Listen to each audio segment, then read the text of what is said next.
যেই রাঁধুনি সেই বকবকানি, যেই রান্না করেছে সেই বকবক করে বলছে কত সুন্দর হয়েছে খেতে। আসলে কি খেতে সুন্দর হয়েছে?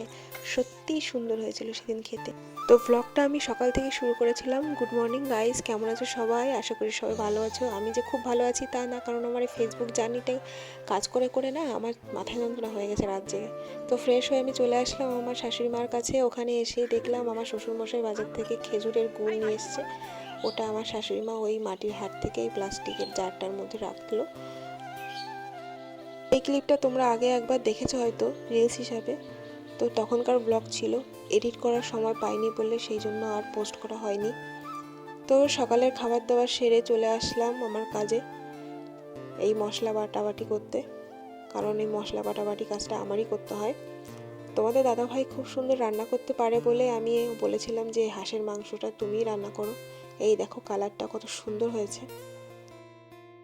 ভাবছিলাম আবার বলবো তোমাদের দাদাভাইকে যে আবার একদিন হাঁসের মাংস নিয়ে আসো, সেটা রান্না করে আমাকে খাওয়াও, কারণ সেই দিনটা খুব সুন্দর হয়েছিল।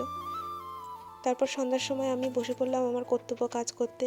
আমার মেয়ে যত জামা কাপড় সব আবার গুছিয়ে গাছিয়ে ঠিকঠাক করে রাখতে, কারণ বাচ্চাদের জামা কাপড় সব ঠিকঠাক করে না রাখলে পরে হিসাব করে বোঝা যায় না কোনটা কি। দেখো কত জামা কাপড়, আগে কতগুলো গুছিয়েছি এখন আবার কতগুলো। বাচ্চা কাচ্চাদের শীতকালে একটু বেশি জামা কাপড় লাগে, কারণ আমাদের তো একটা দুটোই হয়ে যায়, ওদের তো তা হয় না না। ওরা ময়লা করে সেটা আবার চেঞ্জ করে আবার অন্য একটা পরতে হয়।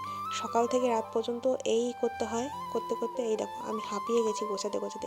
ফেসবুক জার্নিতে আসার পরে বুঝলাম কষ্টটা কোনো কষ্টই নয়।